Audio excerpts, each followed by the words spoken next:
I've not spent any time in hospital for myself, not had any operations or anything. But we spent another weekend sort of dwelling on it, kind of writing down the pros and cons of going for a natural birth, having an induction, or just going for the planned section. And actually, because I do like to be in control, I felt that actually the planned section was going to be the best option for me to sort of be in control, because I've made that decision and I know what's going to happen. And actually the lowest risk option for both myself and the baby. So that's what we went for.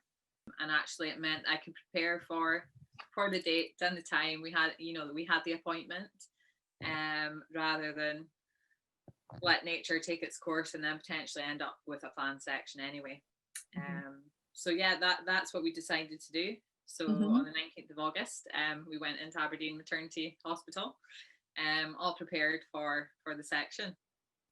So again, the breathing techniques came in very well for me, because I was very, very anxious. I'd been really calm sort of when we were waiting in the waiting room for a few hours. I was excited that we were going to get to meet the baby, and actually, because I hadn't been feeling that great in the pregnancy, the later stages of pregnancy, I was I had the biggest bump ever.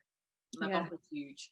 I couldn't sleep very well. Turning over in bed was just a nightmare and things. So I was just at that stage where I had been so uncomfortable that I just wanted to birth the baby. I wanted the baby out. So yeah, I was focusing on that during the day. And then when we got called for our time slot through in theatre, that was us.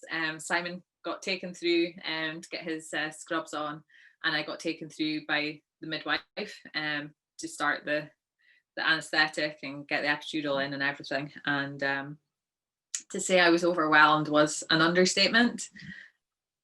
I don't think I'd really thought through how it was going to be in theatre. There was just so many people, and everybody was brilliant. The staff were absolutely amazing. The care we got was second to none. But that initial, you walk into this room and you're just confronted with all these people coming up and introducing themselves to you and telling you what their role is going to be during the procedure. And I just got completely overwhelmed, and I couldn't even tell them what was wrong. I just got really upset. And yeah, I just don't know. It was just so overwhelming, the whole experience. And it wasn't until one lady said to me, "Look, you're going to have to calm down now because your blood pressure is just going through the roof." And I thought, oh, okay. And I just snapped out of it and thought, right, okay, focus. We need to get this done. Yes, and you gave yourself an affirmation at that point, didn't you? What was it you said to yourself? Yeah, that's it. Gave myself a talking to and thought, right, focus now. Focus on the breathing.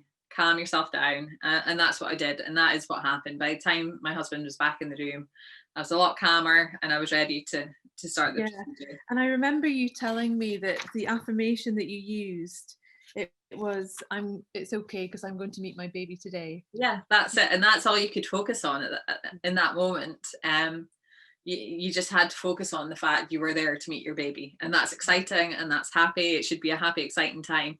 And you know what? Everybody in that theatre were so calm and collected. It was me that was making it something it wasn't. I think it was just something in my head that was just quite anxious. But as soon as I started focusing on that we were going to be meeting our baby, and that was it. It was calm, and everything sort of flowed from there. Yes, because the reality of the situation is that the people are there to help you. They're trained, they're professionals, they're ready to greet you, they're all equipped. Yet our mind can be just flying off in all sorts of crazy directions and totally changing the perspective, when actually, when we come back to that center, that calm, and that is what gives us the inner strength to keep going with the situation. And then when all that settles, how did it go then for you?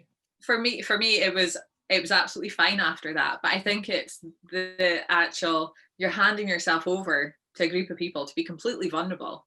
And that's what I think where my anxiousness came from, I think, is that you have to trust these people. And as you say, they knew exactly what they were doing. They were brilliant support to myself and Simon in that theatre. And then when Jay finally made an appearance.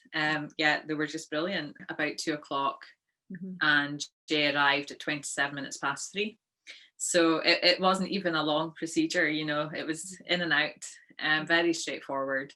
Yeah, done with so much care as well, and attention. So yeah, as soon as I started focusing on things, it was totally fine. Yeah. When Jay was born, we had told them that we didn't know if the baby was going to be a boy or a girl. So we wanted them to tell us that pretty quickly, and also tell us if the baby had Down syndrome. We naively sort of thought that they would be able to tell us that as soon as the baby was born, but actually Jay had a few indicators that would suggest that he may have Down syndrome, but it wasn't conclusive. So it was something that they would have to do a further genetics blood test to be able to confirm that. So from that point forward, again, we went into this whole feeling of unease and unrest, because you just assume you're going to birth a perfect, healthy baby and everything's going to be rosy, but actually so many babies can be born with different health issues.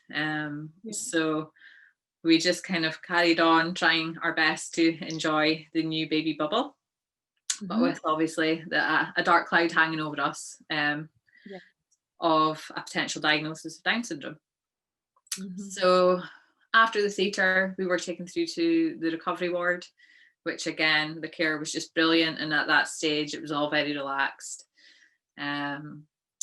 Simon got to stay with me, fortunately, probably for a lot longer than he would have done had we not had the diagnosis hanging over us. So that was good as well. I wasn't left on my own with a new baby and not really knowing what our future was going to be. So, but again, all the staff were brilliant. From there, we went through to the labour ward, Ashgrove ward at Aberdeen Maternity Hospital. And again, the care and attention we got was brilliant. We were fortunate again to get our own room, and we had some brilliant staff that showed me straight away how to breastfeed and what I should be looking for. And I guess I probably didn't do as much research as maybe some other mums to be do, but I just kind of took it in my stride. And yeah, luckily Jay latched on, and that was kind of the start of our breastfeeding journey as well, which was great.